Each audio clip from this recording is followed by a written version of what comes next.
I'm Abby Kinney, and you are listening to Upzoned. Hello, everyone. Welcome back to another episode of Upzoned, a show where we take a big story from the news each week that touches the Strong Towns conversation, and we upzone it. We talk about it in depth. I'm Abby Kinney, an urban planner at Multi-Studio in Kansas City, and joining me today is Kevin Klinkenberg, Executive Director of Midtown KC Now, urban planner and architect. Hello, Kevin. Thank you for joining me. Thanks for having me again. Appreciate it. So we're going to talk about, I think it's kind of a fun topic this week. It's a little bit silly, but I think we'll have a good discussion about it. We've talked about this a few times offline, but the concept of 15-minute cities has kind of hit the mainstream more recently and has actually been covered by the New York Times. So the article that we are covering was published in the Times by Chris Stanford, and it is entitled The 15-Minute City, Where Urban Planning Meets Conspiracy Theories. So this has become this like international fight that people have been having more recently. For listeners who aren't aware, the 15-minute city is an urban planning concept, which basically means that your neighborhood or the vicinity around where you live within a 15-minute walk provides access to typical daily destinations like work, school, parks, convenience stores, shopping, restaurants, those sorts of things. I feel like in the urban planning world, this is a concept that is pretty mainstream, fairly innocuous, since it's kind of about quality of life and mixed use neighborhoods and the things that make up more of the traditional development pattern. But during the pandemic and, even more recently, this idea has picked up a lot of momentum. And I think that's because so many people were working from home, not really commuting as much, spending time outside, spending more time in their neighborhoods and wanting to have amenities closer by. But this concept has also become this political fight. After getting international attention, critics of 15-minute cities see the concept as an infringement on personal freedom due to de-emphasizing personal cars in the design of cities broadly. This wave of concern also stems from the city of Oxford's recently approved plan that implements what they call traffic filters, which basically limits traffic on certain roads during certain times of the day and issues fines for people who use those roads at unauthorized times. Basically, a congestion management pricing plan. Many residents are concerned that they will be fined for driving outside their neighborhood boundary, and tying this to the 15-minute cities idea. And it's not clear to me that that is how this plan actually works. But looking at the maps that are online, I could see why people would interpret it that way. So I'm not sure if this is an issue of how maps were illustrated or if that's actually how this plan functions. So articles like the Times are largely dismissive of critic concerns, saying that this is just another wave of conspiracy theories and controversy over harmless ideas. I think, for people in the planning world, there's kind of this collective eye rolling happening online right now and on places like Twitter, which I guess that's kind of what people do on Twitter is roll their eyes at things. So Kevin, I feel like you have a pretty broad perspective on things and also an empathetic perspective. And so I'm glad that we're able to kind of talk about this topic. Do you think that the concerns people have are warranted, or is this something that we should all be rolling our eyes off and just kind of, or rolling our eyes at and just kind of moving on from? Well, let me see. Short version.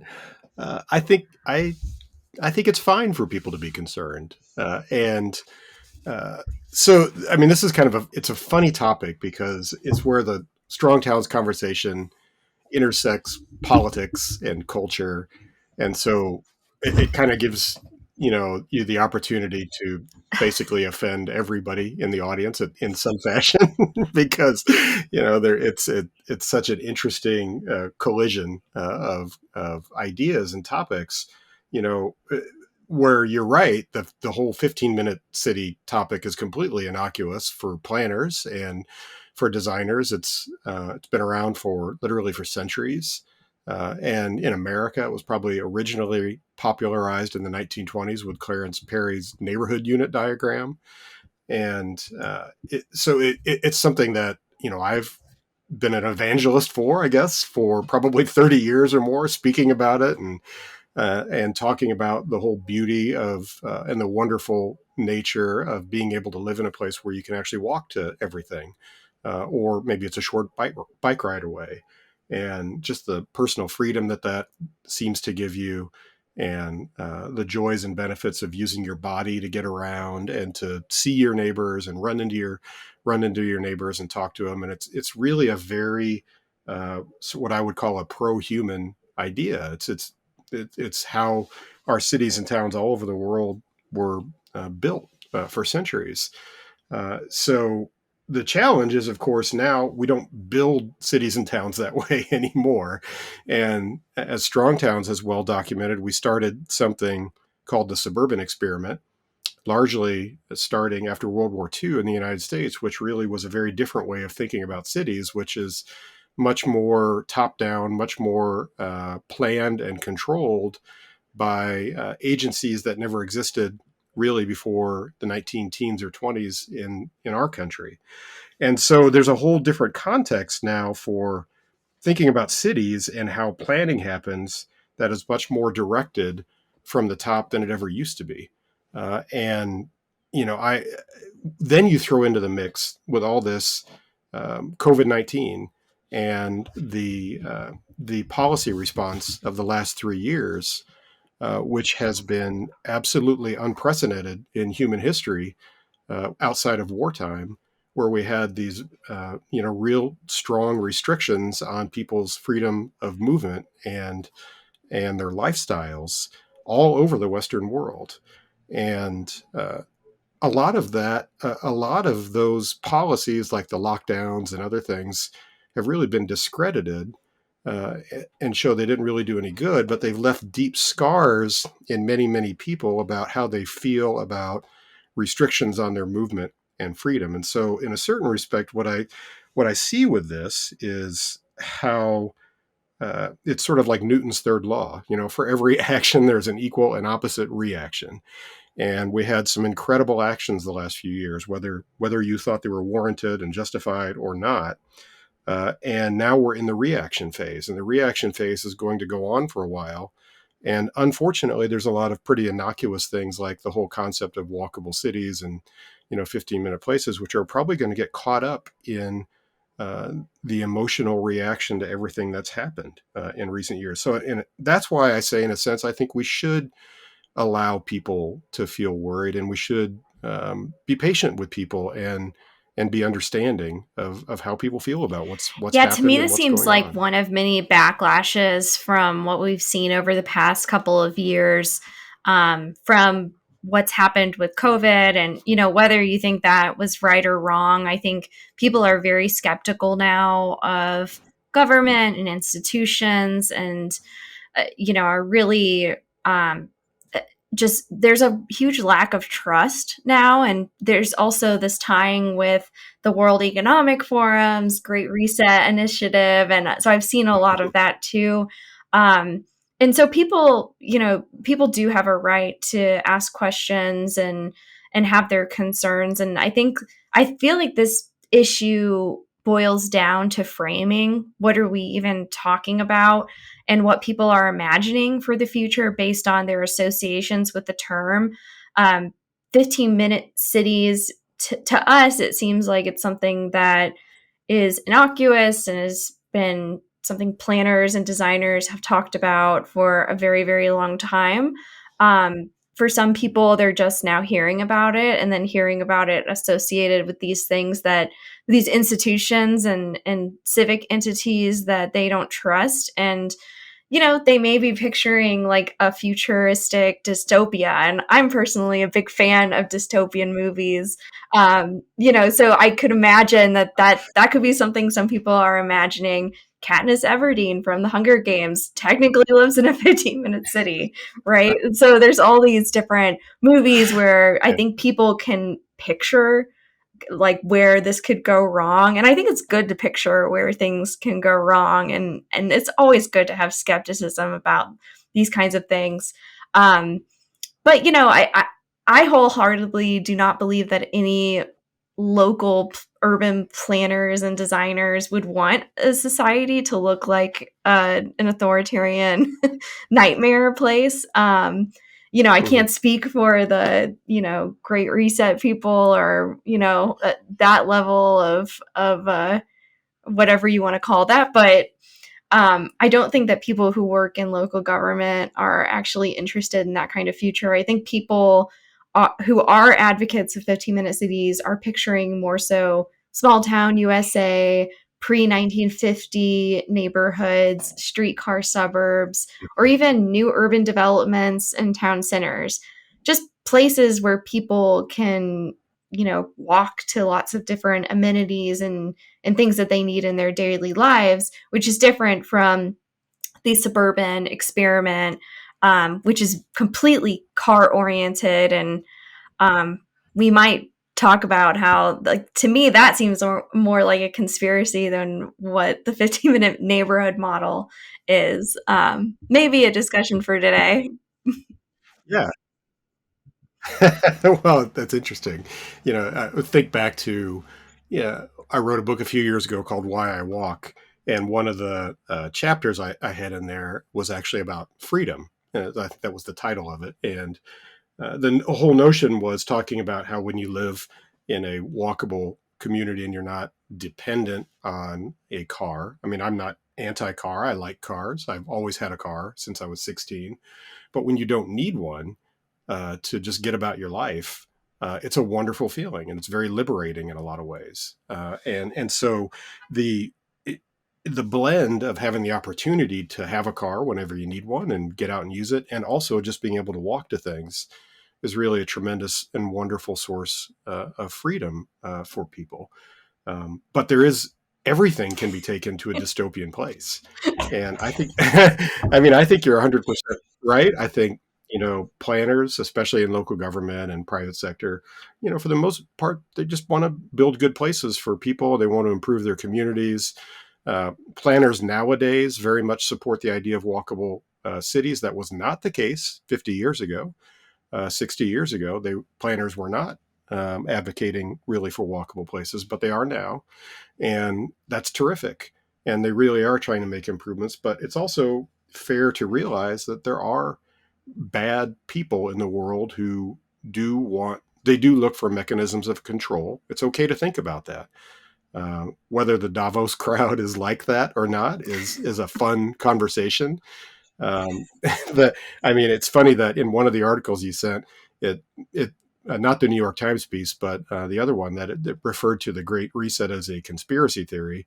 Well, I mean, there's literally a book called The Great Reset, written by the chairman and founder of the World Economic Forum, Klaus Schwab. So it's not exactly a conspiracy theory, and they are the richest, most powerful people in the world. Now they don't really have the control that they think they have or they wish they have, but I think there are people out there who would be happy to place those limitations on other humans, and I think we have to give Yeah. credence to that and think about that. There are, especially after everything that people have been through Yeah, the last few definitely. years. Yeah, and if with the Great Reset thing, I feel like at the very least their marketing really backfired. It's yeah. Yeah, no doubt. Yeah, I agree with that, and I think people are largely concerned about coercion versus actually shifting the culture and changing hearts and minds. And it does feel like a misdirection to simply like write people off for being skeptical of something or not seeing the world in the same way that you do, especially when it's ideas that people associate with coercion. Um, I think you'd have to be really dense to not see that coercion is an element of how civic life operates, and has been a prevalent tactic. And whether you think that's good or bad, I think that that's something to be aware of, and that, just simply shutting people down and not entertaining, other people's way of looking at the world is not really going to win hearts and minds or change perspectives or, allow them to contribute to what a 15-minute city means in their context. We have a lot of different contexts that we're talking about, and people live in suburbs, people live in cities, and so how these things actually work in terms of how your neighborhood might evolve over time is different. And I think that there is a place for people to actually contribute to their neighborhoods and their places with this kind of thinking. So yeah, and the freedom thing is really interesting to me, just because I see the fact that we build cities. I would call it like a 15-minute car centric model where I mean, Mhm. it's really just a different mode of Sure. transportation, but you know, my world is a 15-minute car city, and I really do need to have a car. I Yeah. live in a walkable neighborhood, but for the most part, if you live in an American city, you need to have a car if you want your life to be convenient and access and have more Right. freedom of choice for the things that you access, the doctors you go to, the parks you can go to, the restaurants. And when you look at this model of developing cities, you're basically obligated to buy a car, have a car payment, purchase oil. You don't have an option not to. And so I associate Yeah. the car centric city as kind of an anti freedom thing, because it's great to be able to travel and have a car and take a road trip if you want to. But the fact that daily life is so strictly tied to having your own car and paying for it is not I mean, it doesn't give you a ton of freedom. Yeah, I mean, cars themselves are wonderful. I saw like some stuff on Twitter. There's, people who are talking, who are really pushing back on a lot more and more. I think on a lot of the narrative that you hear come from urbanists and maybe strong towns advocates that are some of the really strong anti-car language, and I see more people pushing back on that now than I ever did. Um, so it's a strange time. It's probably going to be like this for a while. I would hope, I guess if I would hope for anything, is I would hope that people in our world would actually look at what's happening and try to see this as an opportunity, because there are there are a lot of people really really fired up about what has happened the last few years. Everything from the lockdowns to vaccine passports to green cards, or not green cards, but the green system they had in some cities, that where you couldn't go depending on vaccination status and all that, and they're much more active and engaged than they used to be. And I think I would suggest this is an opportunity to actually have more of a strong towns type conversation with that group of people who has not typically been as engaged, and to really talk about the benefits of a lot of these types of communities where you can walk and ride a bike, and try to understand what people's hesitations and issues might be and where they're coming from, to find a way to enable the creation of more places, but not have it feel no or have it be Hmm. forced on people. Uh, so I think there's an opportunity there. I think it's really it's an incredibly challenging time, and it's hard to have that conversation, especially when people are very sensitive to uh, any form of government control right now. But I think there's a way for people who know how to have really good conversations to cut through all that and figure out a way. Because at the same time, that group, that side of let's say the political spectrum that has been very much bought into suburbia the way it is and the car culture that we have, um, it would be good for all of them to, to hear the strong towns message, to hear the message about walkable cities, but in an empathetic way, not in a dismissive, way where people are rolling their eyes and talking about Yeah. Agenda 2030. Yeah. I think maybe I'll eat my words, but I think that I would rather be in a time where people are fired up and pushing back against all kinds of things than live in a time where people are just totally disengaged from the conversation besides the practitioners of whatever our world is. Right. I think it does make things more challenging, but it also forces professionals to hopefully think, and hopefully it improves our communication. Maybe it won't, but I hope it would. Mm-hmm. The optimist that I am. Um, but I agree with Yeah. you. I think that these kinds of things are an opportunity to bring more people into these conversations, to take some of these ideas and maybe disconnect them from the top down kind of mechanisms for trying to push out or coerce people into ideas, and think about what it Mm-hmm. actually means in a more bottom up kind of way. Just because it's coming from some plan that maybe seems to be implementing things in a way that is like authoritarian and weird, that doesn't mean that there's no merit to having, being able to walk your dog and pick up a case of beer and grab some lunch. Like, Yeah. that there's a lot of merit to living in a community like that, which is pretty awesome. Is actually pretty awesome. Um, and I actually wanted to Yeah. ask you, so, to put a plug in for you, you recently have launched a podcast called The Messy City. And Yeah. I wanted to ask you, can a 15-minute city be a bottom up, messy city? Or does it have to be a top down utopia? Well, I guess I would go back to what I said, earlier, which is all of those places that people like us who are like a walkable place, what I might call a messy place, um, all all of those places were almost all built um, by us, in a previous era, and um, we had the very natural ability to build communities that were 15-minute cities, and walkable cities, just as an extension of what we did all the time. It was an emergent way of living for human beings. So can it be bottom up?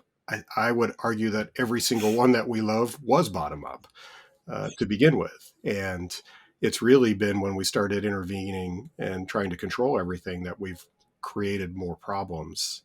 And we're not ever going to go back to that pre city planning era, uh, pre zoning, pre city planning era of the 1920s. But I think we can learn a lot from that and figure out how to apply that and make things much more bottom up, to really get those kind of places that Yeah. that we really cherish. So, thank you very much for joining me today. I think we'll leave it there. But before we end today, it is time for the Down Zone, which is the part of the show where we can share anything that we've been up to these days, anything we've been watching, reading, listening to. Kevin, I will pass it to you. What have you been up to?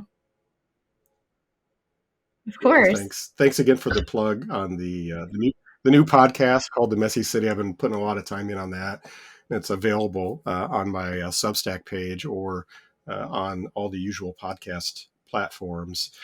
For fun, we well, the one thing we've probably been watching a little bit more of lately, we've been working our way through all of the Yellowstone Nice. programs. So we're up to date on the latest Yellowstone. We're now finishing the Okay. 1883 prequel, and probably do, I think it's 1923 or something. That's the other one that they've made. All very entertaining, very interesting, and often very dour and and kind of crazy in the stuff that goes on in those shows, but riveting, really good entertainment that we've been enjoying. Not with the kids in there. We'll say that. It's just the Good. I adults. was judging you. I'm glad you said that. There's a lot. There's Oh, a really? lot of So death and that dying on those that are on show. my So, list. I have yeah. not seen it yet. I need to do that. I actually recently got sucked into a show because of an intern, Isabella, who's working with us. Who we were touring a school that we were working to redevelop, and it's very, kind of creepy. And we had to go into the boiler room, and it was very scary. And I was actually thinking of I Am Legend, and she said, have you seen The Last of Us? And I'm like, no, I haven't seen this. So I am now fully invested in this HBO show that is it's actually based on a video game, and it is about um, basically a society that has a pandemic from this fungus that if you remember seeing like Animal Planet or something about this fungus that takes over this bug and controls its brain. It basically is the plot is based on if that fungus evolved and could take over humans. So it's these like mushroom zombie people that very rapidly lead to the demise of civilization. And so 20 years later, it's about the people who are kind of left behind and are, on this great mission to basically find a cure for it. And they're traveling across the country. There's a couple of episodes that is set in Kansas City during a revolution that they have against their authoritarian dictators. So very dystopian. It's a very on brand show for me. I love shows like this. So it's a lot of fun. I think it's one of my favorite zombie shows that I've ever seen. So highly recommend it. I'll have to add that to the list. So right after I Yeah, watch the Hunger I Games. actually watched The Hunger Games yesterday because it's on Netflix and it was recommended, and I'm working on a puzzle and I'm like, I just need something easy to put on that I've seen before. So yeah, I watched Yeah. that last night. It's a very ironic day for me. All right. Well, Kevin, thank you very much for joining me today. Always good to have you on the show. And thanks everyone for listening to another episode of Upzoned. Keep doing what you can to build a strong town. Thanks, Kevin.